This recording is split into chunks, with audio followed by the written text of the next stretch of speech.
सभी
को नमस्कार।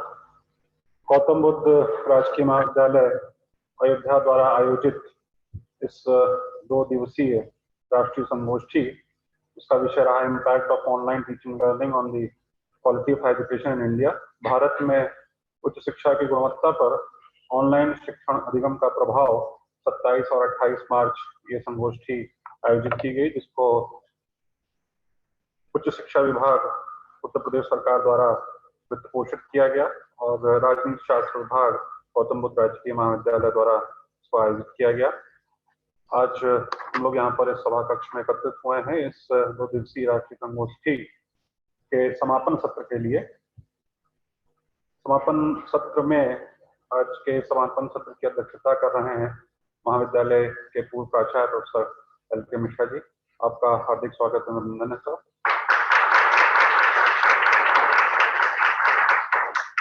मंच पर आसीन है महाविद्यालय की प्राचार्य डॉक्टर सुनीता अवस्थी मैडम, जो इस सेमिनार की संरक्षक भी हैं। साथ ही साथ अतिथि वक्ता के रूप में डॉक्टर प्रदीप कुमार त्रिपाठी, प्रोफेसर राजेंद्र सिंह रज्जू भैया यूनिवर्सिटी प्रयागराज से हमारे साथ जुड़े हुए हैं। आपको ऑफलाइन यहाँ पर उपस्थित होना था, लेकिन कुछ स्वास्थ्य कारणों से और विश्वविद्यालय की कुछ अकादमिक और प्रशासनिक गतिविधियों में इन्वॉल्व होने के नाते आप हम लोग के बीच में नहीं उपस्थित हो पाए हैं, लेकिन ऑनलाइन आप हमारे साथ जुड़े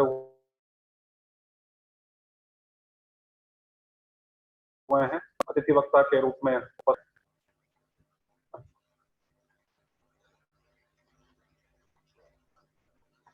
मंच पर वरिष्ठ प्राध्यापक डॉक्टर सीमा पांडे भी उपस्थित हैं, उनका भी हार्दिक स्वागत अभिनंदन है। सभी महाविद्यालय के प्राध्यापक भी इस कक्ष में उपस्थित हैं, सभी का हार्दिक स्वागत अभिनंदन है। छात्र छात्राएं जो यहाँ पर ऑफलाइन मोड में उपस्थित हैं, उनका भी हार्दिक स्वागत अभिनंदन है। ये मीटिंग, ये सेमिनार कल से ही लगातार हाइब्रिड मोड में चल रहा है, यानी कि ऑनलाइन और ऑफलाइन दोनों ही मोड में लगातार इसका ऑनलाइन प्रसारण भी हो रहा है। जो महाविद्यालय का यूट्यूब चैनल है और फेसबुक, उस पर भी लाइव इसका प्रसारण हुआ। और अभी भी जो उद्घाटन सत्र रहा उसका भी लाइव जो हम लोग ने देखा कि फेसबुक पे चला था, और यहाँ पे भी जो है लाइव टेलीकास्ट समापन सत्र का भी होगा। बाकी टेक्निकल सेशंस की भी रिकॉर्डिंग्स कर ली गई हैं और उनको जो है वो जो कॉलेज का यूट्यूब चैनल है उस पर अपलोड कर दिया जाएगा समय से एडिट होने के बाद। तो ये जो टॉपिक रखा गया है सेमिनार का, उसका पूरी तरीके से यहाँ पर प्रैक्टिकल रूप से उसको चरितार्थ होते हुए हम लोग देख सकते हैं कि ऑनलाइन जो शिक्षा है, न केवल शिक्षा बल्कि ऑनलाइन जो शिक्षण से जुड़ी हुई अन्य गतिविधियां हैं वो भी किस तरीके से ऑनलाइन संचालित हो रही हैं। और ये प्रभाव देखने को मिल रहा है कि ऑनलाइन का ऐसा एक शब्द का प्रयोग करने से चस्का लग गया है लोगों को कि अब ऑफलाइन लोग जो हैं वो इस प्रकार के कार्यक्रम में प्रतिभाग करना भी नहीं चाहते, अगर उनको कोई दूरी नहीं भी है तो भी। लेकिन फिर भी ऑनलाइन हो या ऑफलाइन, जो भी हमारे इस कार्यक्रम से जुड़े हुए हैं उन सबका हार्दिक स्वागत और अभिनंदन। इस समापन सत्र में जो अतिथि हमारे बीच में उपस्थित हैं, मैं आपसे अनुरोध करूंगा कि किसी भी सांस्कृतिक या अकादमिक गतिविधि जो भी संचालित हो शिक्षण संस्थान में, उसमें माँ सरस्वती की आराधना की जाती है। मैं professor L K. Mishra, professor Neeta Awasthi madam, doctor Seema Pandey madam से अनुरोध करूंगा कि वे माँ सरस्वती की पुष्प, धूप और दीप के माध्यम से वंदना करें। इस क्रम में महाविद्यालय की छात्राएं सरस्वती वंदना प्रस्तुत करेंगी।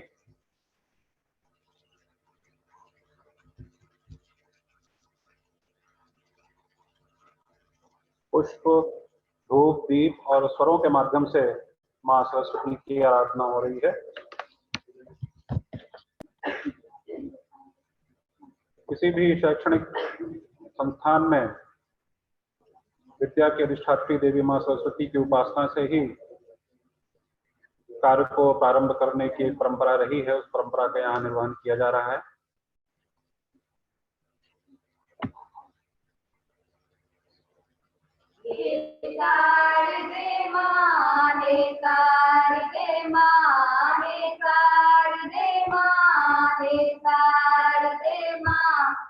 अज्ञानता से हमें तार दे माँ, अज्ञानता से हमें तार दे माँ।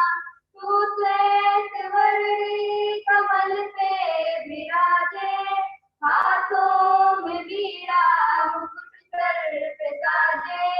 तू श्वेत वर्णी कमल पे विराजे, हाथों में वीणा मुकुट सर पे साजे। मन से हमारे मिटा के अंधेरे, मन से हमारे मिटा के अंधेरे, हमको उजालों का संसार दे माँ, हमको उजालों का संसार दे माँ। हे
पुष्प, धूप, दीप और स्वरों के माध्यम से माँ सरस्वती की आराधना के उपरांत क्रम है हमारे बीच में उपस्थित अतिथियों के स्वागत का। मैं महाविद्यालय की प्राचार्य डॉक्टर सुनीता अवस्थी जी से अनुरोध करूंगा कि वे हमारे बीच में उपस्थित महाविद्यालय की पूर्व प्राचार्य प्रोफेसर अंकित मिश्र जी का पुष्पगुच्छ भेंट कर उनका हार्दिक स्वागत करें।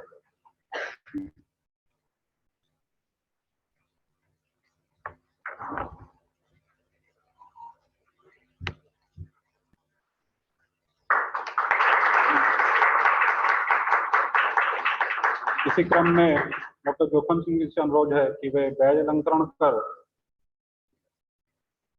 प्रोफेसर मिश्र का हार्दिक स्वागत अभिनंदन करें। छात्राएं अतिथियों के स्वागत के लिए स्वागत गीत प्रस्तुत करेंगी।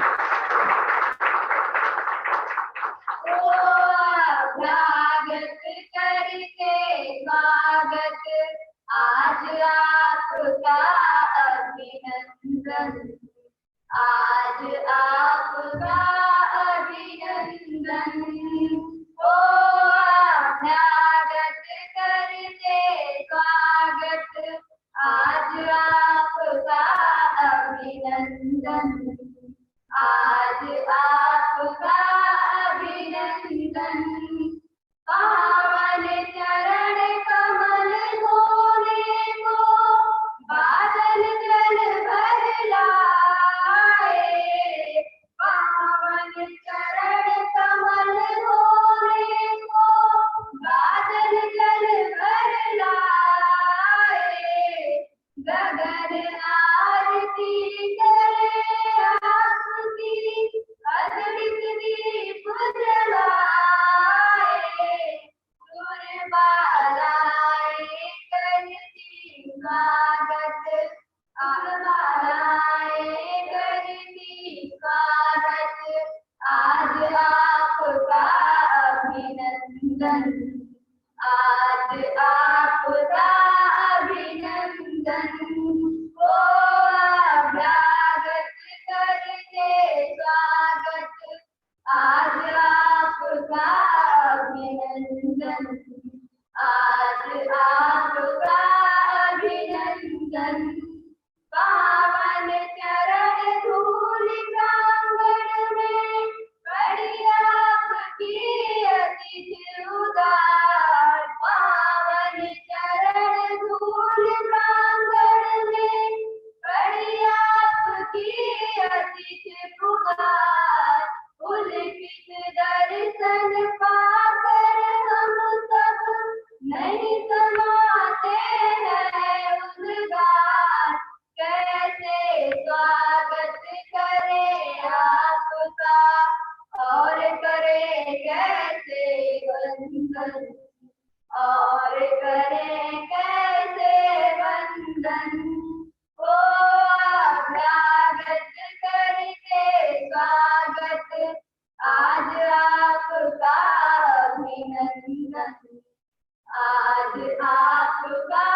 जब तक अंबर और अवनी है ज्योतिमान शुभ तारा, जब तक अंबर और अवनी है ज्योतिमान शुभ तारा, जब तक है गतिमान सृष्टि और बहती गंगा धारा, पथ के कांटे फूल बने और धूल बने जैसे चंदन, धूल बने जैसे चंदन।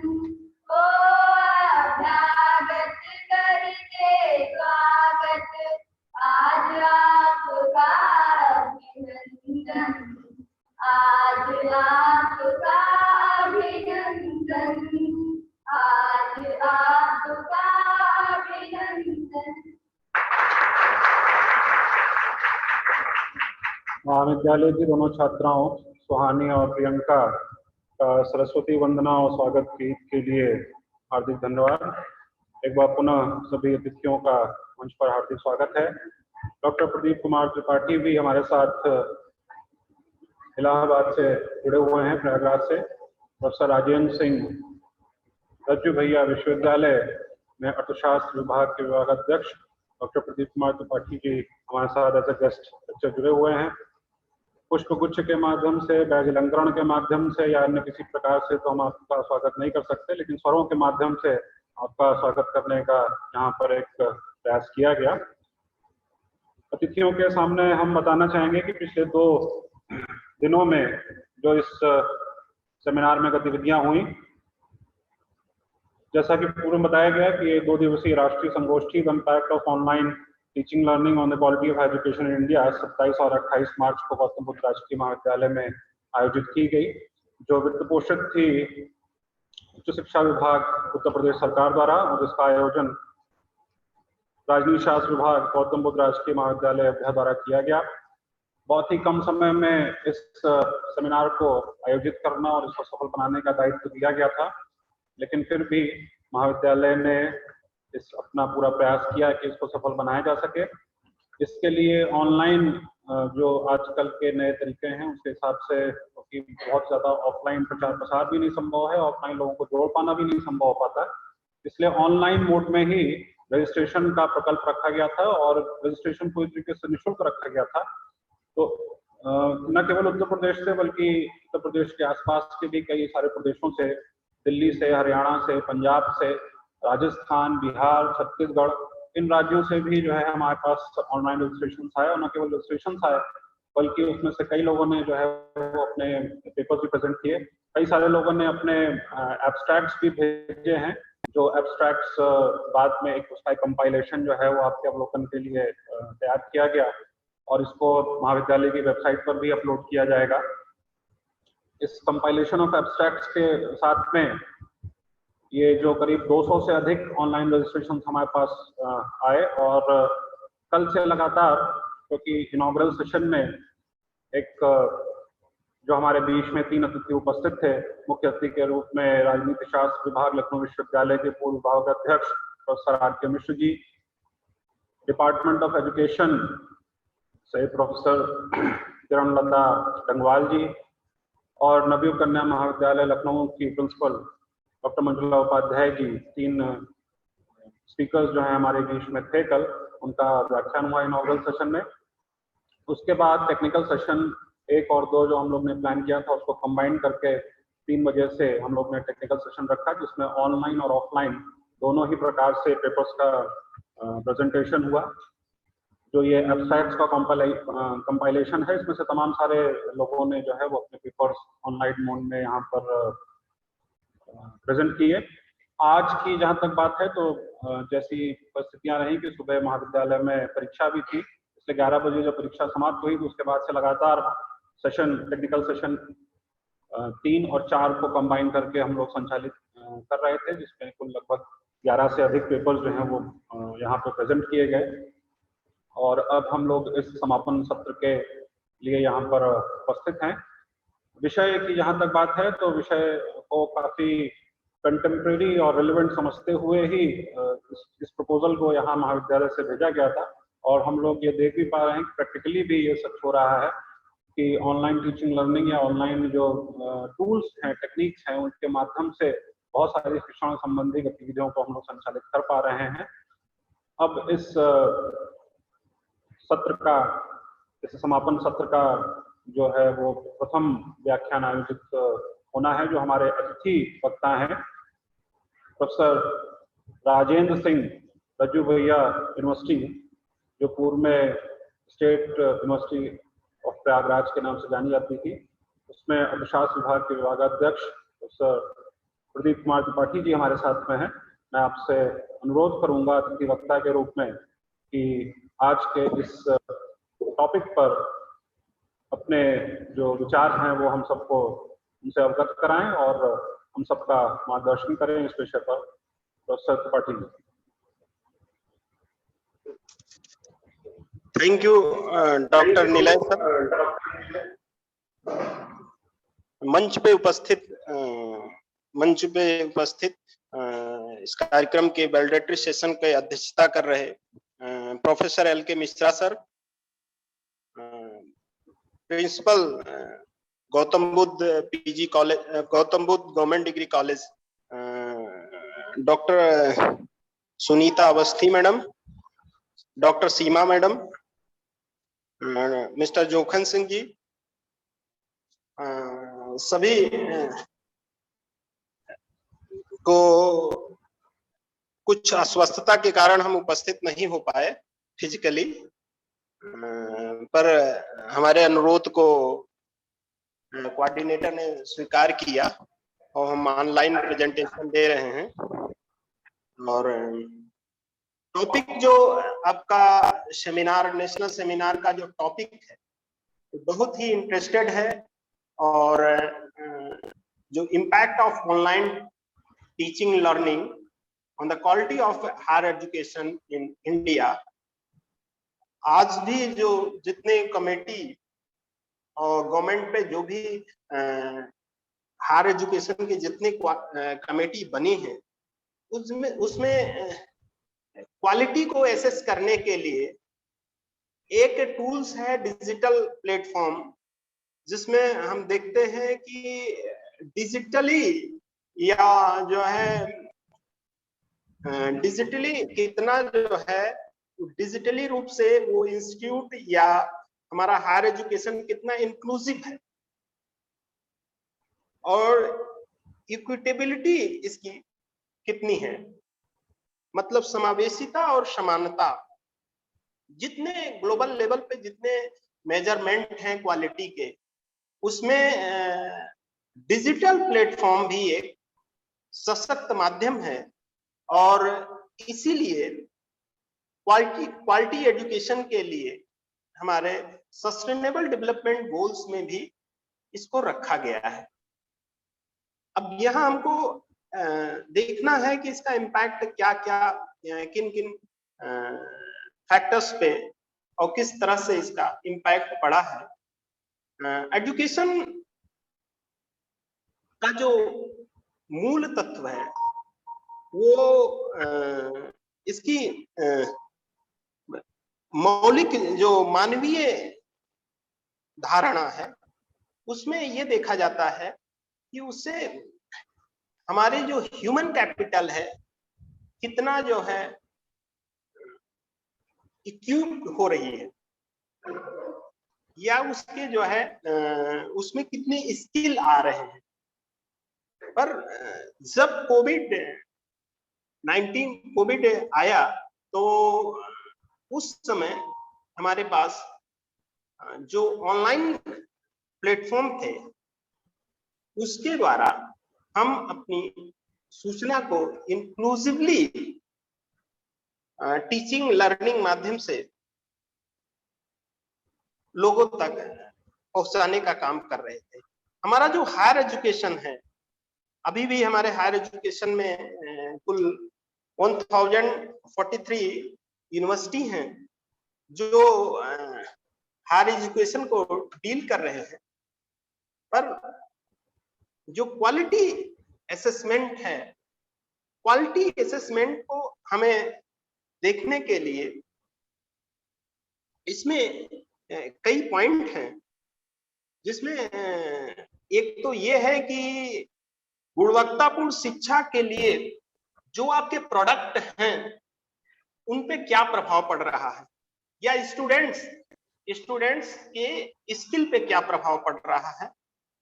दूसरा पॉइंट ये है कि वो उनके कंसंट्रेशन कितनी कंसंट्रेट हो रहे हैं आपके लेक्चर पर और आपके टीचिंग लर्निंग प्रोसेस। और तीसरी बात यह है कि इसका आपका ह्यूमन कैपिटल का किस तरह से हम ग्लोबली, किस तरह से ह्यूमन कैपिटल को ग्लोबली एक्सेप्ट हो रहा है, या ग्लोबल प्लेटफॉर्म पे या ग्लोबल एम्प्लॉयमेंट या लेबर मार्केट में हम कितने स्किल व्यक्ति को तैयार कर पा रहे हैं या स्किल स्टूडेंट तैयार कर रहे हैं। तो इन सब बिंदुओं को हम ध्यान में रख के ऑनलाइन टीचिंग निश्चित रूप से पैंडेमिक में इसका बहुत ही पॉजिटिव इम्पैक्ट पड़ा है, और इसका इम्पैक्ट पॉजिटिव पड़ा है। दूसरी बात यह है कि इसका कॉस्ट भी कम है। जहां हम कुछ भी नहीं कर सकते थे लॉकडाउन में, वहां कम से कम ऑनलाइन टीचिंग या ऑनलाइन जो इंफ्रास्ट्रक्चर जहां तक अवेलेबल था, उसके थ्रू हम लोगों को शिक्षा उपलब्ध करने की जो भी तरीके थे, उसमें ऑनलाइन टीचिंग सबसे अच्छा माध्यम है। और जितने भी नायक हो या जो भी असेसमेंट के जितने भी इंस्टीट्यूट हैं, वो ऑनलाइन टीचिंग को या ऑनलाइन टीचिंग को एक मेजरमेंट के रूप में देखते हैं। ऑनलाइन टीचिंग के माध्यम से स्टूडेंट को स्किल मिला है, इनोवेशन हुआ है, और उनके पास बहुत से ऐसे इंफॉर्मेशन अवेलेबल हुए हैं जो आपके भी स्टूडेंट देख सकते हैं, और ग्लोबल लेवल पे भी लोग उसका प्रयोग कर सकते हैं। तो इस तरह से हम ये कह सकते हैं कि ऑनलाइन टीचिंग का क्वालिटी ऑफ हायर एजुकेशन को इम्प्रूव किया है, और इसको इम्प्रूव किया है। अब तो ये है कि इस पे इसका सैंपल साइज लेके और इस पे ये देखा जाएगा कि किस तरह से इसका इम्पैक्ट पड़ा है। ये तो रिसर्च का विषय है, क्योंकि अभी तो डेटा पूरा आया नहीं है। लेकिन जहां आप एजुकेशन से वंचित रह जाते थे, वहां आपको ऑनलाइन टीचिंग से हायर एजुकेशन में एजुकेशन का एक प्लेटफॉर्म आपको मिला है। तो कहने का तात्पर्य यह है कि गुणवत्ता बहुत बड़ा विषय है, उसके बहुत से उसके कंपोनेंट हैं, बहुत से उसके मेजर करने के तरीके हैं, वो तो विषय अलग है।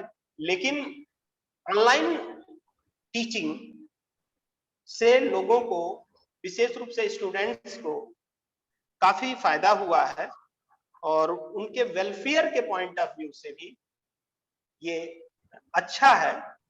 और लोगों को सबसे बड़ी चीज ये है, ये इंक्लूसिव है, समावेशी है, और गुणवत्तापूर्ण जो शिक्षा है उसकी नींव जो है, नींव की पहली ईंट जो है वो इंक्लूसिव है, समावेशी होना चाहिए। कोई भी गुणवत्तापूर्ण शिक्षा की जब हम बात करते हैं, तो उसमें उसका पहला नींव का जो ईंट है वो उसमें समावेशन होना चाहिए, और दूसरा जो ईंट है वो समता होनी चाहिए।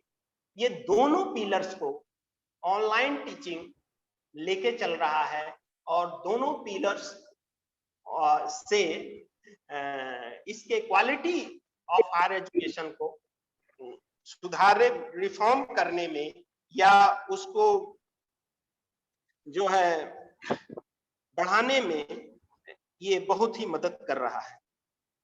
और इसका इम्पैक्ट तो हर सेक्टर पे पड़ा है, अलग अलग सेक्टर पे। हायर एजुकेशन में जैसे हमारे अलग अलग फैकल्टीज हैं, उसमें कॉमर्स और मैनेजमेंट, टेक्निकल एजुकेशन में और अधिक, लेकिन जो faculty of social science, art, humanities हैं, इसमें से बहुत से स्टूडेंट ऐसे हैं जो ऑनलाइन स्किल या ऑनलाइन टेक्निक से वंचित थे। इससे उनको ऑनलाइन या मतलब कहिए कि कंप्यूटर नॉलेज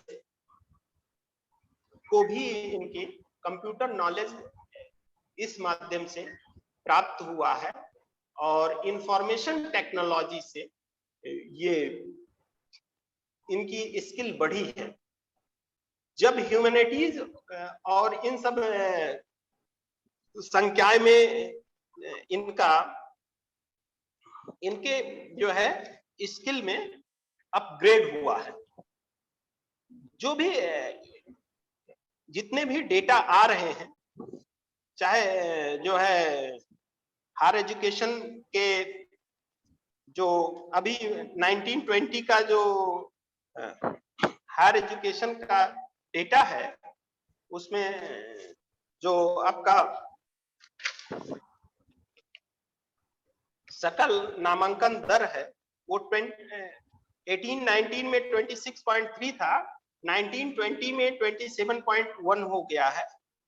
और इस डेटा भी ये बताते हैं कि इसमें इंक्रीज हुआ है। और दूसरी बात ये है कि एजुकेशन, सिर्फ एजुकेशन के दो तथ्य हैं। पहला तो ये है कि टीचर्स कैसा है, मतलब गुरु और शिष्य परंपरा का कि जो जर्नी है, दोनों के बीच में जो जर्नी है, वो भी एक क्वालिटी ऑफ हायर एजुकेशन तय करता है। और इसके लर्निंग उसी के माध्यम से होता है। The quality of higher education in India is very low. आज भी हमारे जो देश के हायर एजुकेशन के क्वालिटी हैं वो बहुत कम है। ग्लोबल जितने भी इंडेक्स आए हैं उसमें बहुत पुअर कंडीशन है। और द मेजॉरिटी ऑफ स्टूडेंट जो हैं, वो जो ग्रेजुएट हैं या ऐसे हैं, उनको अभी हम लोग जो भी कॉलेजों में, सेल्फ फाइनेंस कॉलेजों में जाते हैं और देखते हैं, उसमें अभी भी बहुत स्थिति दयनीय है। तो हमारे पास एजुकेशन का विस्तार तो हुआ 1960 या जो है 50 के बाद, लेकिन जैसे जैसे एजुकेशन का विस्तार हुआ वैसे वैसे हम ये देख रहे हैं कि जो व्यक्तित्व का विकास होना चाहिए, या जो स्टूडेंट्स हमारे वहां से निकल रहे हैं, जो प्रोडक्ट निकल रहे हैं, आज भी 60 या 50 के दौर के जो एजुकेटेड व्यक्ति थे, उनके समान आज नहीं है। मतलब एथिकल पॉइंट ऑफ व्यू से हम देखें, आज हमारे एजुकेशन का बहुत विस्तार हो गया है, लेकिन एक भी गांधी हम पैदा नहीं कर पाए हैं। या शास्त्री जी को भी ले लिया जाए, ना एक भी अंबेडकर, ना लोहिया, कोई भी हम मुझे नहीं लगता है कि कोई, जबकि हमारे एजुकेशन का विस्तार बहुत तेजी से हुआ है, इंस्टीट्यूट हो गए हैं, इंफ्रास्ट्रक्चर बहुत अच्छा हो गया है। तो एक चैलेंज है और इस चैलेंज को हम लोगों को स्वीकार करना चाहिए। जब हमारे पास इंस्टीट्यूट कम थे हायर एजुकेशन के, उस समय हमारे पास क्वालिटी ऑफ एजुकेशन थे।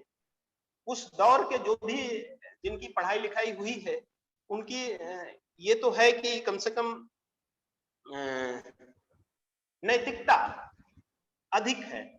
जितने राजनेता को अभी हम कोट कर रहे हैं वो लोग त्याग और जो त्याग की भावना थी, ईमानदारी की भावना थी, जो देश प्रेम की भावना थी, वो आज के पढ़े लिखे लोगों में नहीं है।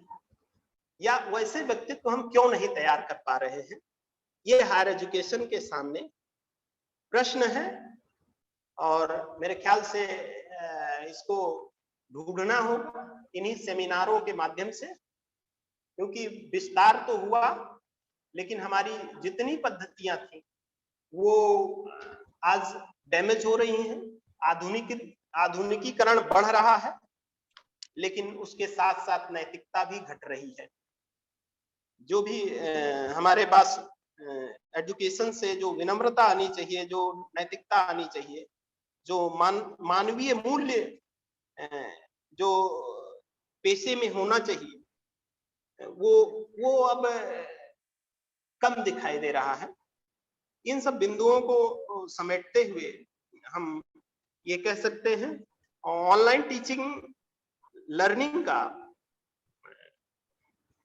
क्वालिटी ऑफ हायर एजुकेशन पे पॉजिटिव इम्पैक्ट पड़ा है। और इससे कम से कम हम सबको एक सही माध्यम से टेक्निकली लोगों को समझा सकते हैं हायर एजुकेशन का क्या मतलब है। और टीचिंग का हम पैंडेमिक में भी हम टीचिंग का को कंटिन्यू किए। जिसके पास ये इंफ्रास्ट्रक्चर नहीं है, जो इंटरनेट और जो है कंप्यूटर, ये मतलब वो इंफ्रास्ट्रक्चर महत्वपूर्ण है। इंफ्रास्ट्रक्चर के बिना ये ठीक है कि व्यक्ति वंचित रह जाएगा इससे, तो ये भी एक कारण है। फिर भी हायर एजुकेशन में आज डिमांड है ऑनलाइन टीचिंग का, और डिजिटल प्लेटफॉर्म पे इसको तैयार किया जा रहा है। और जितने भी उसके इंडिया के advantage, India from challenge to opportunity जितनी हैं, उसमें ये देखा जाएगा, उसमें डिजिटल इंडिया एक प्रमुख पार्ट है जिसके माध्यम से हम ये एजुकेशन का विस्तार कर सकते हैं। डिजिटल जितने भी डिजिटल इंडिया का जो प्लेटफॉर्म है उसके माध्यम से हम डिजिटल को अच्छे तरीके से, जो क्रिएटिंग ए 21st सेंचुरी, उसमें जितने नेशनल सिटीजन डेटाबेस है या नेशनल ई हेल्थ है, सारे में हमारे जितने भी डिजिटल एजुकेशन है या ऑनलाइन सिस्टम है, वो सब जो है हमें अवेलेबल होना चाहिए। डिजिटल माइग्रेशन है और इससे लैंग्वेज का गैप भी कम हुआ है डिजिटली जो हम टीचिंग के द्वारा। तो इस तरह से डिजिटल एम्पावर्ड इंडिया के लिए, जिसका एक पार्ट है ऑनलाइन टीचिंग, और उससे हमें ये तो निश्चित है कि क्वालिटी ऑफ एजुकेशन को या एजुकेशन को ये बूस्ट, एक तरह से बूस्ट किया है। और फिर भी अभी जितने अभी डेटा, इसको देखना होगा, ये रिसर्च का विषय है कि कितना इसका सदुपयोग हुआ है। पर हम ये कह सकते हैं कि जो टॉपिक आपने चुना है, जो भी इसको ये प्रपोजल हायर एजुकेशन को भेजे हैं, वो बहुत अच्छा टॉपिक है और ये काफी समझिए समसामयिक है और कईयों टॉपिक को ये अपने में समेटा हुआ है। और इन्हीं शब्दों के साथ हम विराम दे रहे हैं। और यूनिवर्सिटी में कुछ व्यस्तता है और इसको लेके हम नीले भैया से कह भी दिए थे और पुनः जो है इस पे हम लोग बाद में इस टॉपिक पे फिर से चर्चा करेंगे मिलकर। Thank you so much. बहुत बहुत धन्यवाद डॉक्टर त्रिपाठी जी आपका, जो आपने as a guest lecture resource person के रूप में इस सेमिनार में उपस्थित होने की अपनी स्वीकृति दी थी। स्वास्थ्य कारणों से और एडमिनिस्ट्रेटिव रिस्पॉन्सिबिलिटीज की वजह से आप शारीरिक रूप से तो यहाँ उपस्थित नहीं हो पाए, लेकिन ऑनलाइन माध्यम का प्रयोग करते हुए आप यहाँ पे उपस्थित हुए और अपने जो विचार हैं, उद्गार हैं, उन्हें प्रस्तुत किया। खासतौर से हम लोग क्रिटिकल साइंस हो, इकोनॉमिक्स हो, सोशियोलॉजी हो, इन सब में जो भी सोशल साइंसेस है उसमें बार बार क्वालिटी और क्वांटिटी के बीच का जो एक द्वंद्व है उसको उजागर करने का प्रयास करते हैं कि जब भी जब क्वांटिटी इंक्रीज होती है तो क्वालिटी जो है वो कहीं ना कहीं डाइल्यूट होती है। और इसलिए गवर्नमेंट के जो आंकड़े हैं, चाहे वो ग्रॉस एनरोलमेंट रेशियो हो या अन्य जो कंसेप्ट हैं, उनके बेसिस पे जो एलिवेशन होता है एजुकेशन का, खासतौर से हायर एजुकेशन का, ये हम लोग को इस बात को समझना होगा कि ये हमेशा जो है वो क्वालिटी में की वृद्धि में सहायक नहीं होता। और इसीलिए जब ये प्रपोजल बनाया जा रहा था तो इसमें अलग से कि ऑनलाइन टीचिंग लर्निंग पे बहुत सारे सेमिनार्स जो हैं वो लगातार हो रहे हैं और इसी दौरान ही इसी टॉपिक पर कई जगह और भी सेमिनार्स आयोजित हो रहे हैं। लेकिन क्वालिटी पर कल यहाँ पे इनॉग्रेशन सेशन में भी इसीलिए इसी शब्द पर सबसे अधिक फोकस किया गया था कि जो मूल उद्देश्य है शिक्षा का, एजुकेशन का, वो क्या है। और एक क्वालिटेटिव एजुकेशन यानी कि जो शिक्षा के मूल उद्देश्य को पूरा करती हो, ऐसी शिक्षा जो है क्या इस ऑनलाइन माध्यम से दे पाना संभव हो रहा है कि नहीं हो रहा है। और ज्यादातर पेपर्स जो कल से लेकर अभी तक प्रस्तुत हुए उसमें अधिकतर जो स्कॉलर्स हैं, एकेडमिशियंस हैं, सबका यही मानना है एक पथ में कि जो ऑनलाइन एजुकेशन है वो ऑफलाइन एजुकेशन की कॉम्प्लीमेंट्री तो हो सकती है लेकिन सप्लीमेंट्री नहीं हो सकती। जैसा कि बार बार बात आती है कि इमरजेंसी सिचुएशन हमारे सामने आई, क्योंकि ऑनलाइन शिक्षण तो काफी दिनों से चल रहा है, लेकिन एक ऐसी इमरजेंसी सिचुएशन आई जिसमें केवल और केवल ऑनलाइन शिक्षण ही संभव था। लेकिन उसके बाद कई ऐसे दौर हमने देखे जहां पर ऑनलाइन, ऑफलाइन, फिर हाइब्रिड उसका एक लगातार चल रहा है। और इन सब में के निष्कर्षों के बाद हमको ये अंतिम निष्कर्ष यही निकाला जा सकता है कि जो ऑनलाइन एजुकेशन है वो ऑफलाइन एजुकेशन की कॉम्प्लीमेंट्री तो हो सकती है, उसको सप्लीमेंट कभी नहीं कर सकती।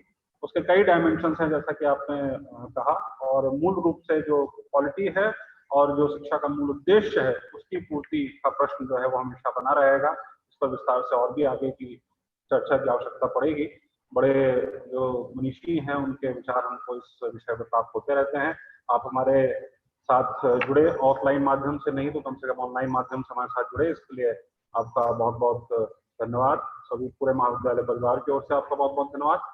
और इसके बाद मैं बिना विलंब किए प्रोफेसर एल.के. मिश्र जी को आमंत्रित करता हूँ कि वो आज के इस जो 2 दिवसीय सेमिनार आयोजित हुआ उसका जो समापन सत्र है, जो वैलिडिटी सेशन है, उसमें अपना वैलिडिटी लेक्चर हम सबको प्रदान करें। आप हमारे संरक्षक भी हैं और इसलिए अपने आशीर्वचन भी हमको प्रदान करें कि इस प्रकार के कार्यक्रम हम आगे भी और तत्परता से कर पाएं। क्योंकि जहां तक शिक्षा और शिक्षण का प्रश्न है तो शिक्षा का मतलब केवल अक्षरों का ज्ञान नहीं है, जो हम व्यक्ति के चरित्र के माध्यम से, उसकी कार्यशैली के माध्यम से सीखते हैं।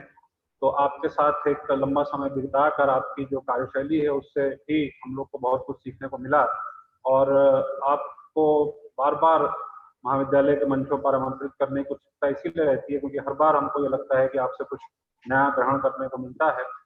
केवल थ्योरेटिकल नहीं, प्रैक्टिकल एक जीवन की एक जो सम्यकता है वो कहीं ना कहीं हमको देखने को मिलती है। और इसलिए बार बार हमारी उत्सुकता रहती है कि आप हमारे बीच में आए और अपने विचार व्यक्त करें। मैं इस मंच पर आपको पुनः आमंत्रित करता हूं कि इस वैलिडिटी सेशन में अपने वैलिडिटी लेक्चर के माध्यम से इस कार्यक्रम को पूर्ण आहुति प्रदान करें और हम सबको अपना आशीर्वचन प्रदान करें।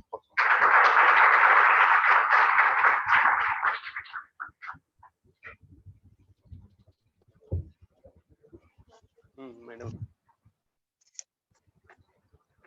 अवध में स्थित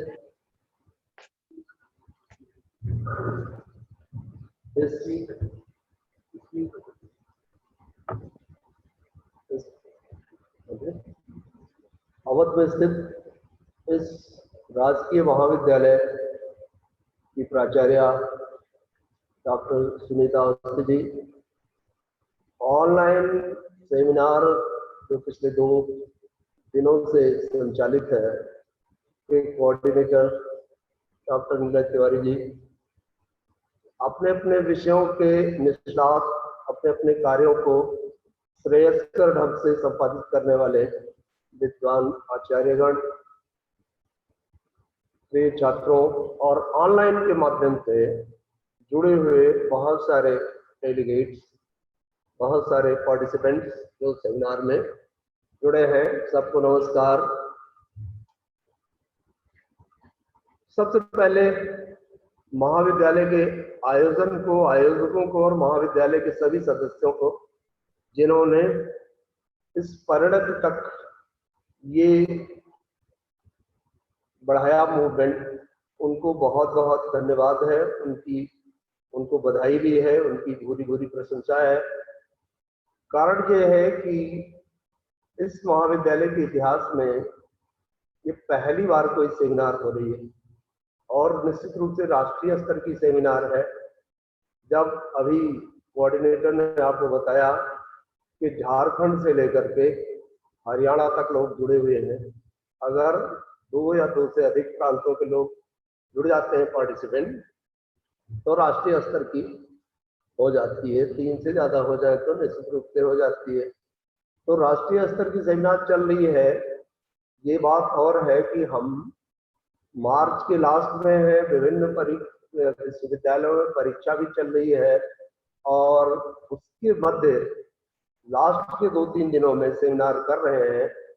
तो हो सकता है कि इसकी क्वालिटी आंशिक रूप से प्रभावित हो रही हो, लेकिन फिर भी जो अचीवमेंट है उसकी जितनी तारीफ की जाए कम है। और इस वजह से प्राचार्य, समस्त विद्वान प्राध्यापक और कोऑर्डिनेटर सभी बधाई के पात्र हैं। उन्होंने अल्प समय की सूचना पर इतनी बढ़िया सेमिनार आयोजित की और अच्छे ढंग से किया। महाविद्यालय की कुछ परिसीमाएं हैं, दिक्कतें हैं, जैसे यहाँ पे कोई भी सेमिनार हॉल जैसी व्यवस्था नहीं है। उसके बाद भी जितना भी हमारे पास संसाधन है, और मुझे लगता है संभवतः इसी सोच को देखते हुए इसको ऑनलाइन भी कर दिया, डिस्कशन भी ऑनलाइन पर, तो एक्सपेरिमेंटल प्रेजेंटेशन भी ऑनलाइन पर, एक साथ ऑफलाइन आप ऑनलाइन दोनों है, ताकि आप दोनों समझ भी सकें और यहाँ पे बहुत ज्यादा भीड़ भी आने से रोकी जा सके, क्योंकि उतना बड़ा हॉल वगैरह महाविद्यालय में उपलब्ध नहीं है। अब आइए इस टॉपिक की बात करते हैं, जिसको आप पिछले 2 दिनों से देख रहे हैं, समझ रहे हैं, सुन रहे हैं। देखिए, अगर हमारे सामने जो टारगेट ग्रुप है ये हमारे स्टूडेंट्स दिखाई पड़ रहे हैं, तो मैं तो इनको दिमाग में रख करके ही बोलना चाहता हूँ।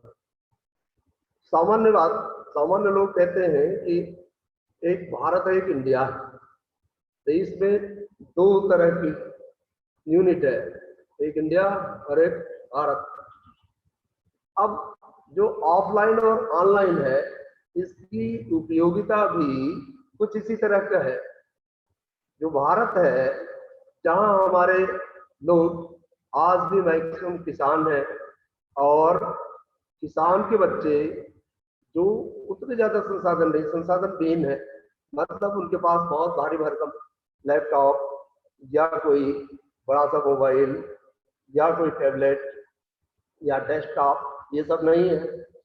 तो जब बात की जाती है कि हम ऑनलाइन तरीके से पढ़ाएंगे और इसमें अच्छे अच्छे विद्वानों की बातें भी आएंगी, आ सकती है, निश्चित रूप से इसके बहुत मेरिट्स हैं, लेकिन डिमेरिट्स भी हैं। दोनों को मिला जुला करके हम आपके सामने बोल रहे हैं। मेरिट की एक बात यह है कि भाई आप यूनाइटेड स्टेट्स में बैठा हुआ आदमी, जैसे प्रयागराज में बैठे हुए हमारे एक रिसोर्स पर्सन आपके सामने अपनी आइडिया, अपने विचार अपने कह गए, आपने उनको सुना, लाभान्वित हुए। ऐसे ही कोई अमेरिका में होगा, ऑस्ट्रेलिया में होगा, जहां पहुंचने में नॉन स्टॉप फ्लाइट को 16 और 20 घंटे लग जाते हैं, वो चंद सेकंड्स में आपके पास उनकी आइडियाज, उनकी आवाज, उनका सब कुछ, उनकी रिसर्चेज आपके सामने आ जाती है। लेकिन बात वही आती है कि इसको कितने लोग समझ सकते, जान सकते। निश्चित रूप से इस समय थोड़ा सा सुधार हुआ है जब बिजली की व्यवस्था है। जब अगर आप पूरे गांव में सबके पास नहीं होगा तो 2, 4, 10 घरों में मोबाइल भी होगा, यानी आप पड़ोसियों की मदद से मोबाइल को चार्ज करके कुछ हद तक देख सकते, सुन सकते, ये हुआ है। लेकिन अभी भी जो एक्यूरेसी लेवल है, जो अचीवमेंट लेवल है, वो 100% नहीं है। तो जहां एक बात ये है कि ये टेक्निकली एक्सपर्टीज को रिक्वायर करता है। ऑनलाइन एजुकेशन ये चाहता है कि आप तकनीकी तौर पर उस्ताद हो। जैसे हमारे प्राध्यापक वर्ग में ही 1-2 प्राध्यापक ऐसे होंगे, ये तो प्राध्यापकों की बात बता रहे, जो बहुत सही ढंग से इसको संचालित कर सकते, समझ सकते हैं। लेकिन बहुत सारे ऐसे भी होंगे जो यहाँ का ये जो नेटवर्किंग है और यहाँ से जो हमारा प्रोजेक्शन है स्क्रीन पर और वेबसाइट पर, वो नहीं कर पाएंगे। तो जब हमारे प्राध्यापकों में जो कि संसाधन युक्त तो हो सकते हैं भी, उनके पास मोबाइल है, कंप्यूटर भी है, लेकिन कुछ कारणों से, किसी कारण से, चाहे उस तरह की ट्रेनिंग नहीं दी गई, व्यवस्था ने उस तरह का प्रशिक्षण नहीं दिया, तो सबके सब या अधिकांश अभी इस कार्य में दक्ष नहीं है। तो निश्चित रूप से बच्चों से हम क्या कितनी अपेक्षा करें? बच्चे भी हमारे निश्चित रूप से और भी कम ही होंगे, और खास करके जो गांव देहात से बच्चे आ रहे हैं उनको, और वो लोग भी उसी ढंग से इसको ऑपरेट नहीं कर सकते और सही ढंग से समझ भी नहीं सकते। अब क्या है, इसके साइड बाय साइड जब हम बात करते हैं कि ऑफलाइन एजुकेशन की, तो ऑफलाइन एजुकेशन इस तरह से, जैसे अब आप बैठे हैं, आपके सामने कोई टीचर बोल रहा है, तो इसका बहुत ज्यादा असर पड़ता है।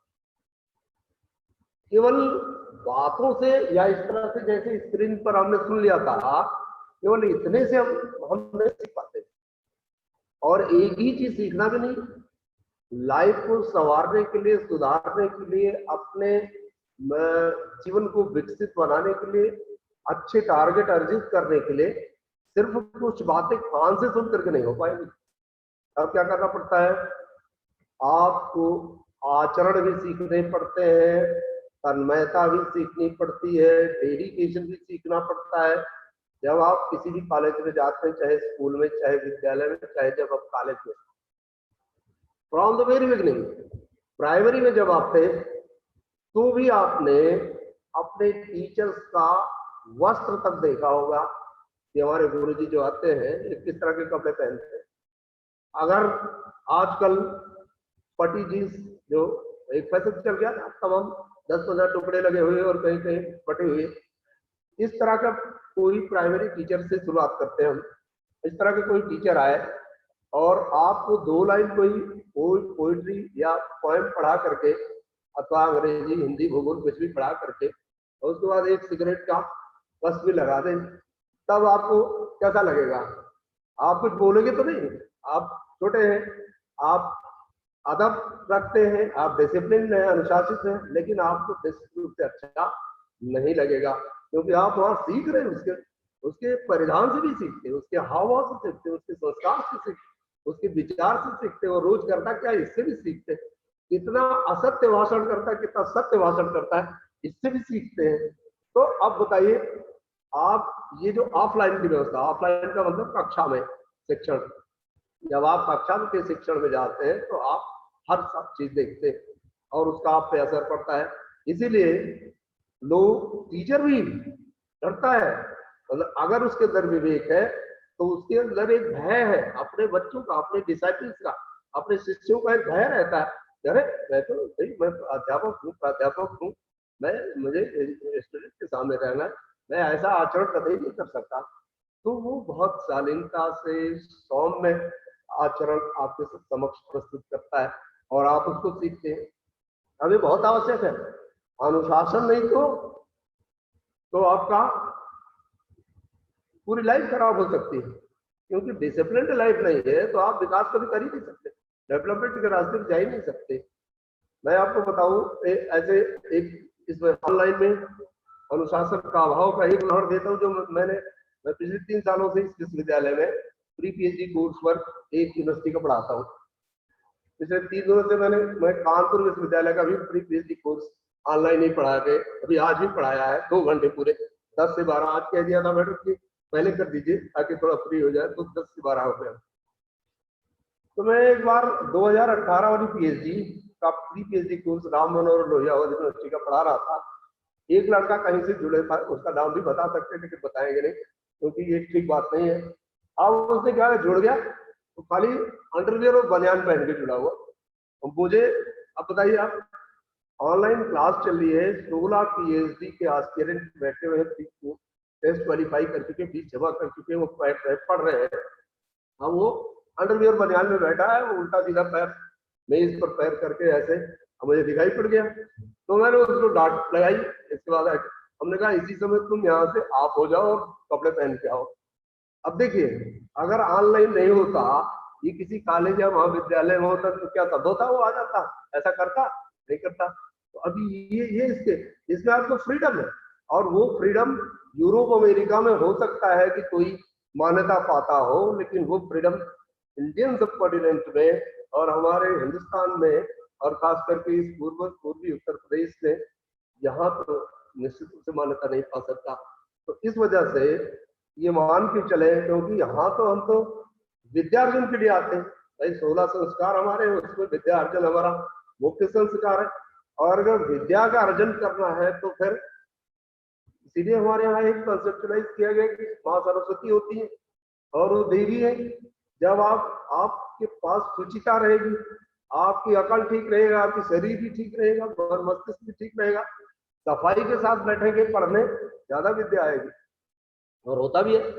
आप कभी मॉर्निंग आवर्स पढ़ करके देखिए, 5 बजे 4 बजे उठ करके आपको बहुत जल्दी सीख जाते हैं। आप नहा धो करके बैठ कर पढ़िए और खूब हालत से में रह करके देखिए, दोनों में बड़ा अंतर हो जाएगा, तब आप सीख पाएंगे। तो हम विद्यार्जन के लिए ये कक्षाओं की व्यवस्था की हुई है ना, और वो विद्यार्जन हमारा एक संस्कार है। उस संस्कार में जब संस्कार नहीं तो मनुष्य की पूर्णता ही नहीं होगी। 16 संस्कार में से एक संस्कार लैप्स कर जाएगा। संस्कार ऐसे नहीं आते हैं, संस्कार आने के लिए बहुत डिफरेंट स्टेप्स है, अलग तमाम सारे चरणों से होकर के लाइफ अपने आप चलती है। तो संस्कार ऐसे आते जाते हैं, इम्बाइब्ड होते हैं, सीखते हैं आप देख करके, अनुकरण करके अपने घर में, अपने माता पिता से, परिवार से, गांव के बूढ़े से, श्रेष्ठ से, वो सब आपको बताते हैं कि बेटा ऐसा नहीं करना चाहिए। क्यों बताते? दूसरे घर वाले रहते तभी रोक टोक देते हैं। आजकल कभी कभी उनका विरोध भी हो जाता है कि ये बुढ़ा या बड़ा आदमी या श्रेष्ठ उम्र का हमें रोक रहा है, लेकिन ये ठीक बात नहीं है। बुद्ध संस्कार का परिमार्जन विद्या से होता है। अब आप जब विद्या के लिए विभिन्न पुस्तकों को पढ़ना है, कक्षाओं को अटेंड करना है, प्रयोगशालाओं में जाना है, क्योंकि जो वर्तमान अध्ययन है ये 2 तरह का है ना। एक तो है साइंटिफिक, थोड़ा विज्ञान ओरिएंटेड, और दूसरा है सामाजिक विज्ञान का, सामाजिक विज्ञान, और दूसरी भौतिक विज्ञान, व्यवहारिक विज्ञान। अब सामाजिक विज्ञान को की कुछ बातों को तो आप ठीक है ऑनलाइन एक्सप्रेस कर दीजिए, कह दिया आपने, हम यूनाइटेड नेशंस ऑर्गेनाइजेशन आपको बता रहे हैं, हमने बता दिया कि भाई इसमें से अंग होते हैं और ये ऐसा होता है, सुरक्षा परिषद होती, महासभा होता है, ऐसी ऐसी इसकी रचना है, तो हो गया। लेकिन अब जरा व्यवहारिक विज्ञान की बात करें। आप एक स्लाइड का अध्ययन करना चाहते हैं, आप कोशिका के भीतर तमाम सारी चीजों को देखना, पढ़ना, समझना चाहते हैं, तो इसमें क्या होगा, स्क्रीन पर आपको सीधे कोशिका एक दिखा दी जाएगी, फोटो उठा करके दिखा दी जाएगी उसमें। और जब आपने एक प्याज लिया, उसका छिलका हटाया पतला सा, और उसको काट करके आपने आयोडीन लगा करके और एक उस पर लगा करके जब माइक्रोस्कोप पर रखा, तब आप जब देख रहे हैं दोनों में कितना फर्क होगा उस फोटो में। फिर आपको ये कभी भूलेगा नहीं कि कोशिका की संरचना कैसी होती है, उसके भीतर क्या क्या दिखाई पड़े। अब वो नाम सीखने के लिए कि भाई इस तरह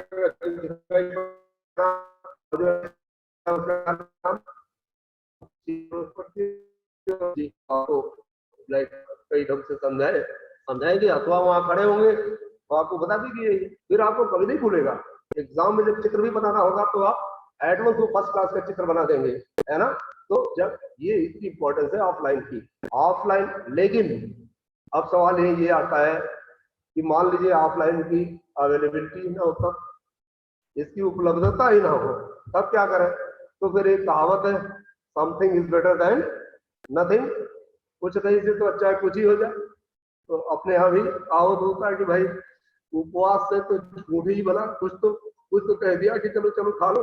तो बहरहाल अब ऐसे ही है, कोविड में जब सबको बंद कर दिया, मुंह खोलेंगे तो वायरस घुसेगा, नाक खोलेंगे तो वायरस घुसेगा, आप एक जगह से दूसरे जगह जाएंगे तो वायरस आपको इनगल्फ कर देगा, जकड़ लेगा। तब क्या है, तब क्या करें। तब तो ठीक है, तब ऑनलाइन कुछ नहीं से ये बेहतर है कि चलो इसको वायरस कुछ नहीं कर पाएगा क्योंकि ये निर्जीव है।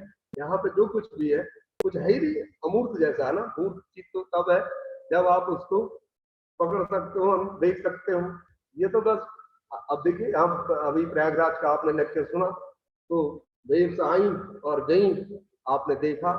तो उस दशा में इस अमूर्त वस्तु का आप इस्तेमाल कर सकते हैं, लेकिन निश्चित रूप से अगर सारे रास्ते बंद हैं तब थोड़ा सा आपको फायदा मिल जाएगा। अथवा आपने बहुत ज्यादा सीख रखा और सीखने की इच्छा है, आपने मान लीजिए जो आपको सीखने की स्टेज है, जैसे आप यहाँ पे जो हमारी सब्जेक्ट्स हैं, सोशियोलॉजी ही ले लेते हैं, प्रिंसिपल मैडम की सब्जेक्ट की बात करेंगे, उसको पढ़ते पढ़ते आपको ऐसा लगता है कि मैं अब तो जो ये लेवल पर बुक्स लिखी गई ये सब पढ़ गया, सब जानता हूँ, थोड़ा और अमेंडमेंट करना। भोजन के बाद उसमें अचार और देसी घी की भी आवश्यकता पड़ रही है, तब आप ऑनलाइन से उसको थोड़ा एनरिच कर लीजिए। एनरिच कर लेंगे बेहतर हो जाएगा। लेकिन इसके लिए आपने संसाधन भी चाहिए, संसाधन तो होने चाहिए, फिर एक बेसिक ट्रेनिंग भी चाहिए। आपको आपके गुरु ने बताया हो कि भैया कैसे करेंगे, फिर कब कहाँ से कौन सा ऑनलाइन कोर्स आपको पढ़ाया जा रहा है इसकी जानकारी भी चाहिए। समय समय पर बहुत सारे विश्वविद्यालय, जो भी विश्वविद्यालय साउथ इंडिया के हैं या ईस्टर्न इंडिया के हैं या वेस्टर्न इंडिया के हैं, समय समय पर सब करते रहते हैं। IITs हैं, NITs हैं, सेंट्रल यूनिवर्सिटीज हैं, करते रहते हैं। वो आपको बताया जाए, आपको इतना समय मिले कि महाविद्यालय में ही कर पाए, क्योंकि यहाँ पे निश्चित रूप से तुलनात्मक रूप से ज्यादा दक्ष स्टाफ आपको मिलेगा तो आपके घरों की तुलना में। तो यहाँ जब आप अटेंड करेंगे तो आपके गुरुजी लोग आपको कुछ ज्यादा समझा पाएंगे, उससे आपका एनरिचमेंट हो जाएगा पूर्व ज्ञान। लेकिन इतना पक्का है कि ये सब्स्टिट्यूट नहीं कर सकता। तो व्यवहारिक विज्ञानों में ये फेल है। आजकल सिमुलेशन एक तकनीक है कंप्यूटर में, जो अच्छे कंप्यूटर है, सुपर कंप्यूटर होगा, उनमें सिमुलेशन के जरिए प्रयोग भी कर लिया जाता है, लेकिन वो नहीं है। बढ़िया ढंग से तो सीखा जा सकता है ना, बढ़िया रिजल्ट पाया जा सकता है, क्योंकि वो जो सपोजिशन एक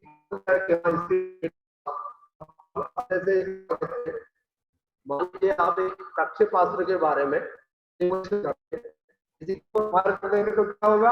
अब एक दिन कोई नहीं कर गया था, वो नहीं कर गया था, तो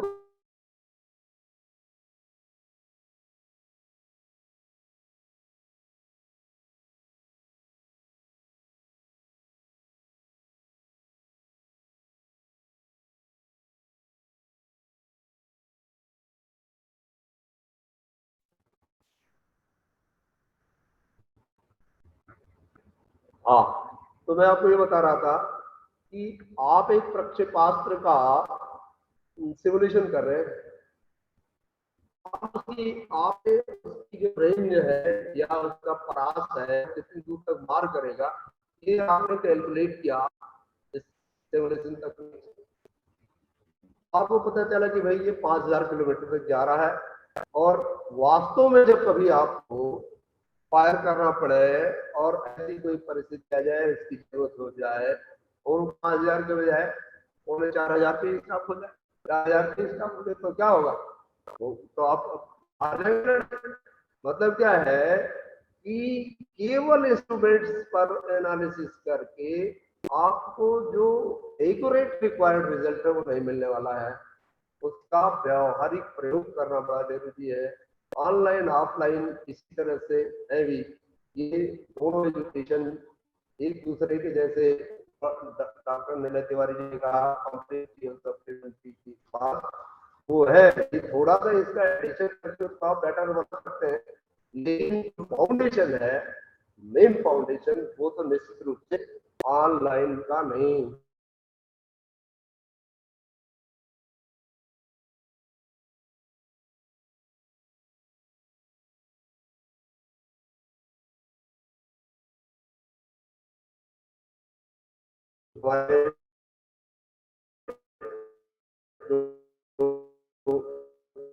विभिन्न विषय है,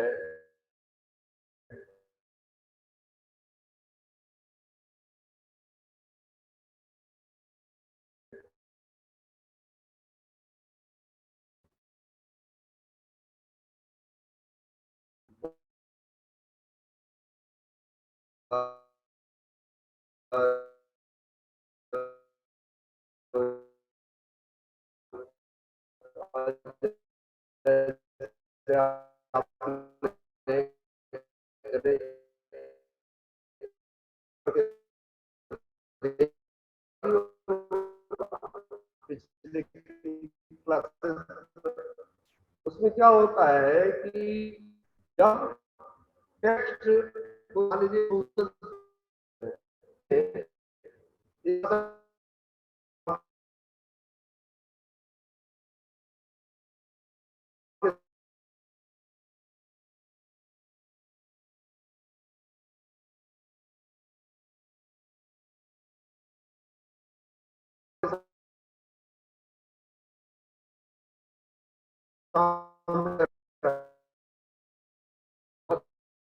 उन्होंने भी नहीं रखा, प्रोफेसर प्रदीप कुमार त्रिपाठी जी ने भी नहीं रखा।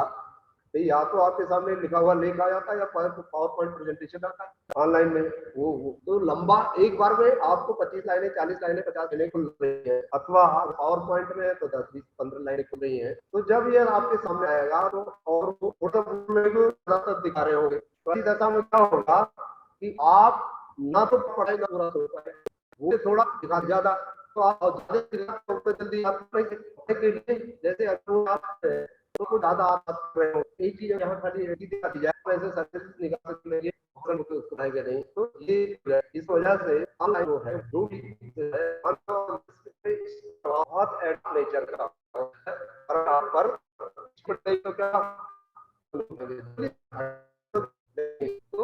तो जब हमारे में जब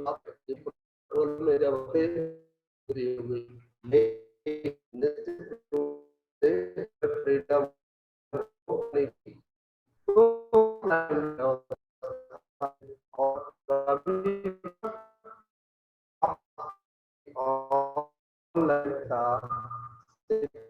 बीच में जो दिखाई पड़ने वाले इंटरनेट कतई नहीं होते हैं।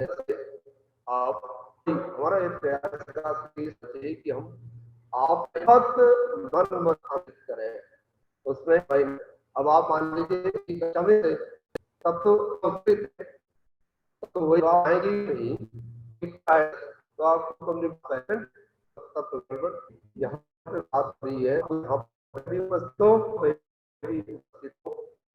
है अब जो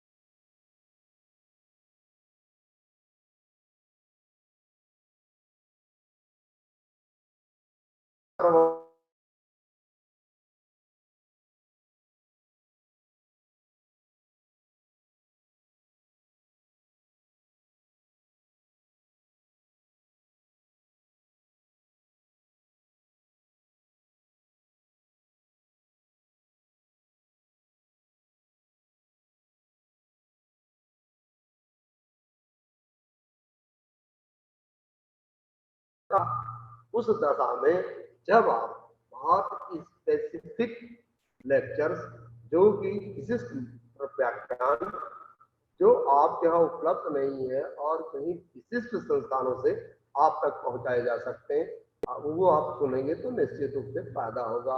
क्योंकि जो जितना ही पढ़ता है, जो जितना अच्छा संस्थान है, वहाँ का जो इंफ्रास्ट्रक्चर है वो विशाल है, वो पढ़ते लिखते भी ज्यादा है।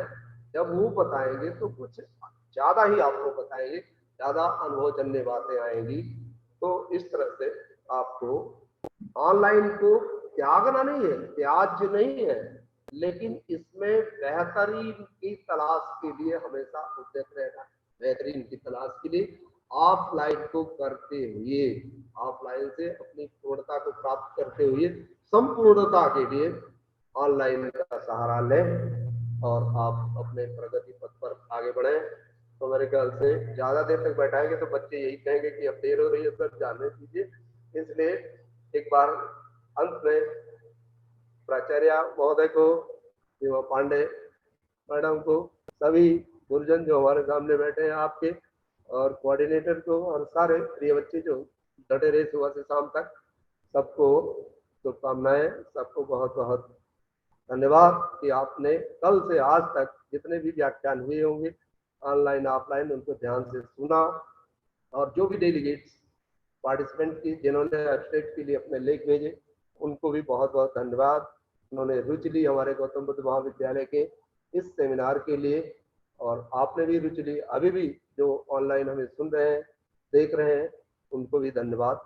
इन्हीं शब्दों के साथ वाणी को विराम देते हैं।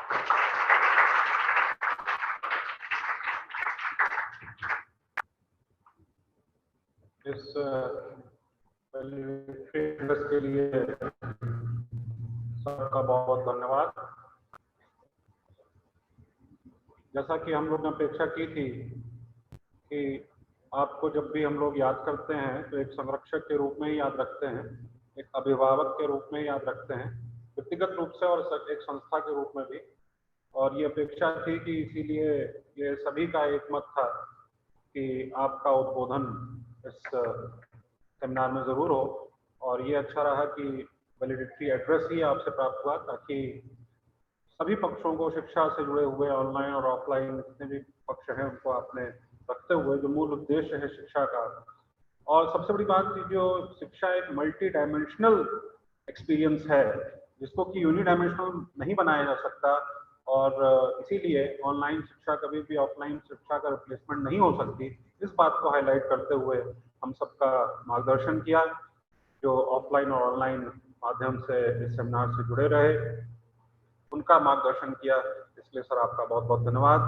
आज के इस कार्यक्रम की स्मृति जो है आपके मानस पटल पर बनी रहे, इसलिए एक स्मृति चिन्ह महाविद्यालय की तरफ से दिया जाना है। मैं महाविद्यालय की प्राचार्य डॉक्टर सुनीता अवस्थी मैडम से अनुरोध करूंगा कि सर को एक स्मृति चिन्ह भेंट करें, जिससे कि इस 2 दिवसीय सेमिनार की जो स्मृतियां हैं वो आपके मानस पटल पर बनी रहें।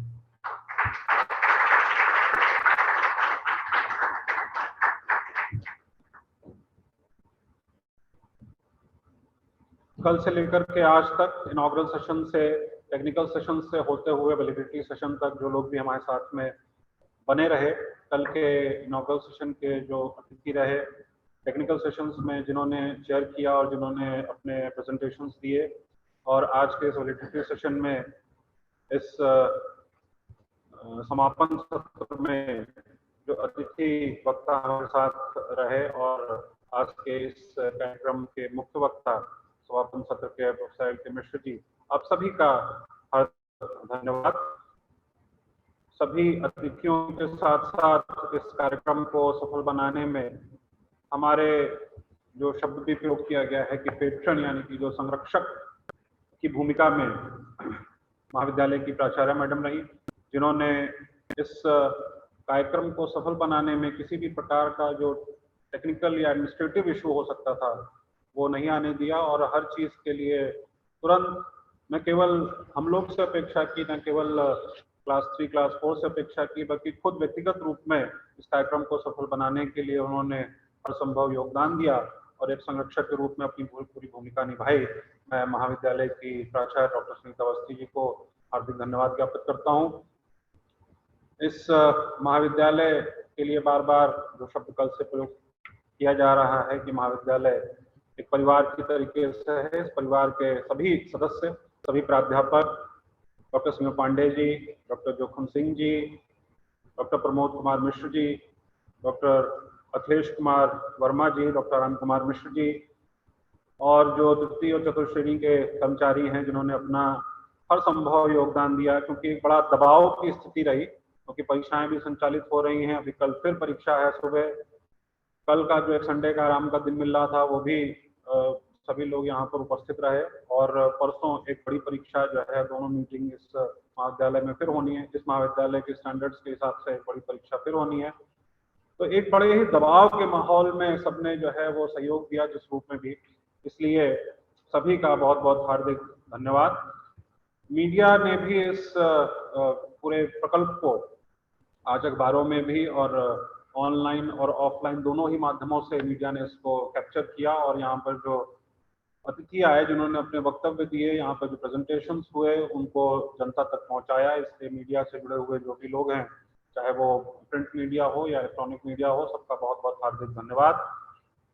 जो जितने भी पार्टिसिपेंट्स ऑनलाइन या ऑफलाइन इस सेमिनार से जुड़े रहे, बहुत दूर दूर से लोगों ने, अभी भी हम जैसे देख रहे हैं कि कुछ लोग शुरू से ही, कल से मैं देख रहा हूँ कि ये नाम जो है वो दिखाई दे रहे हैं और अभी तक क्वालिफिकेशन सेशन तक हमारे साथ जुड़े हुए हैं। तो ऐसे जिन्होंने इस सेमिनार में अपना विशेष इंटरेस्ट दिखाया, और हाइब्रिड मोड में इस सेमिनार को किया गया, बहुत ही कम समय में, बहुत ही सीमित संसाधनों में, बड़े ही दबाव में, समय के दबाव में इस कार्यक्रम को किया गया, लेकिन इसके बाद भी आप सबकी उपस्थिति ने इसको सफल बनाया, मैं कह सकता हूँ। इसलिए आप सभी का हार्दिक धन्यवाद, और इस विशेष रूप से इस महाविद्यालय के छात्र छात्राओं का हार्दिक धन्यवाद, जिन्होंने अपनी उपस्थिति से इसको सार्थक किया। ये हायर एजुकेशन इंस्टीट्यूशंस, क्योंकि बाद में उच्च शिक्षा की जब बात आती है, तो उच्च शिक्षा का जो मूल उद्देश्य है वो एक लेवल ऑफ एक्सपोजर की बात आती है। जब आप प्राइमरी एजुकेशन से, इंटरमीडिएट एजुकेशन से होते हुए हायर एजुकेशन में आते हैं, तो सबसे बड़ी चीज है कि आपको मंच मिलने चाहिए। मंच के सामने आप बैठें, मंच के ऊपर आप आए, अपनी बात रखें। जैसा कि महाविद्यालय के छात्र की BA थर्ड ईयर से विशाल की प्रस्तुति रही आज के सत्र में, जिसको सभी ने सराहा, ऑनलाइन ऑफलाइन मोड में जिन्होंने भी उस प्रस्तुति को सुना, तो किसी एक एक्सपर्ट के पेपर प्रेजेंटेशन से कम नहीं रहा। और यही अवसर मिलते हैं जिनका सदुपयोग करना चाहिए, और जो अपने अंदर छुपी हुई प्रतिभाएं हैं उनको निखारने का प्रयास करना चाहिए। दबाव आ जरूर रहा, क्योंकि सोशियोलॉजी का सुबह पेपर था और सभी छात्राएं जो है सुबह 6 बजे से ही महाविद्यालय परिसर में 7 बजे से ही उपस्थित थी, और उसके बाद उन्होंने पूरे सेमिनार में प्रतिभाग भी किया।